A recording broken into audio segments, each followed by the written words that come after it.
taught that feminism is about women wanting more than they deserve, that it's loud, angry, and against men. And you absorbed that quietly, without questioning it, because it came from voices you trusted. But what if the thing you were trained to reject is the exact thing that would have protected your peace, your boundaries, and your sense of self years ago? Sit with that for a second. Feminism, at its psychological core, is not a war between genders. It is a rewiring of the belief systems that told you your worth depends on how small you stay. It told men their value lives in dominance. It told women their safety lives in silence. And both of those lies created the exact attachment wounds so many of us are still healing from today. Think about it. If you grew up watching your mother shrink herself to keep the peace, you internalized that love requires disappearing. If you watched your father suppress every emotion except anger, you learned that vulnerability is weakness.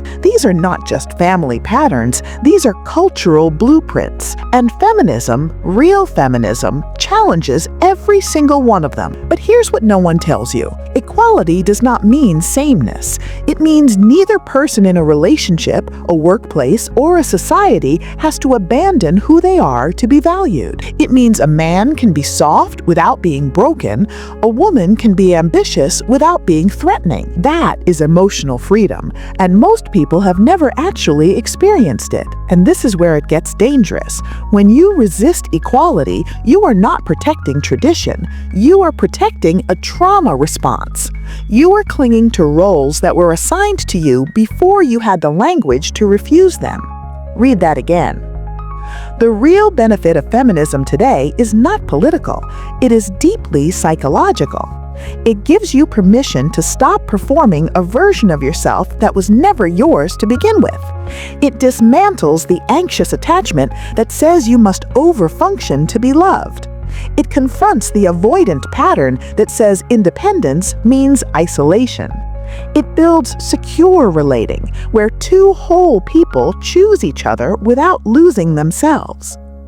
When you understand feminism through the lens of emotional intelligence, you stop seeing it as a threat and start recognizing it as a healing framework, one that benefits your sons just as much as your daughters. One that makes relationships safer, communication deeper, and self-worth non-negotiable. So the next time someone tells you feminism has gone too far, ask yourself this: has equality ever actually harmed someone who was already whole? Or does it only threaten the systems that needed you broken to function? You were never meant to be small, and you already know that.